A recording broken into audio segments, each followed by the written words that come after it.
জগন্নাথ বিশ্ববিদ্যালয় কেন্দ্রীয় শিক্ষার্থী সংসদ যক্ষ নির্বাচনেও বড় জয় পেয়েছে ইসলামী ছাত্র শিবির সমর্থিত প্যানেল অদম্য জবিয়ান ঐক্য।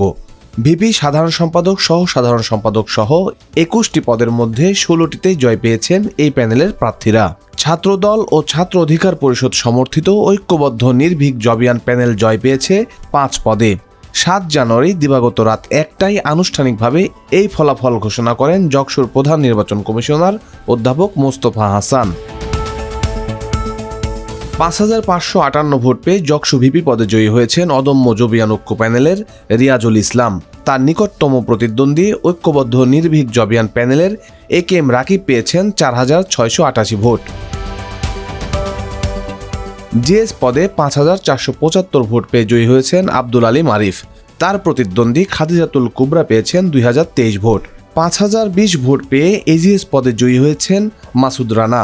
তার নিকটতম প্রতিদ্বন্দ্বী আতিকুল ইসলাম তানজিল পেয়েছেন ৪,০২২ ভোট। ছাত্রদল সমর্থিত প্যানেলের প্রার্থীরা জয় পেয়েছেন ৩টি সম্পাদকীয় পদে। আর কার্যনির্বাহী সদস্যের ৬০টি পদের মধ্যে শিবির সমর্থিত প্যানেল থেকে বিজয়ী হয়েছেন ৫ জন। বাকি ২টিতে জয় পেয়েছেন ছাত্রদল সমর্থিত প্যানেলের প্রার্থীরা।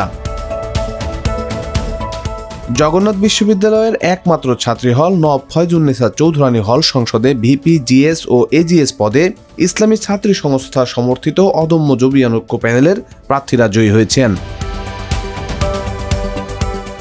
৬ জানুয়ারি সকাল থেকে বিকাল পর্যন্ত যকসু ও হল সংসদ নির্বাচনের ভোট গ্রহণ হয়। সন্ধ্যা ৬টার দিকে ওএমআর যন্ত্রে ভোট গণনা শুরু করে নির্বাচন কমিশন।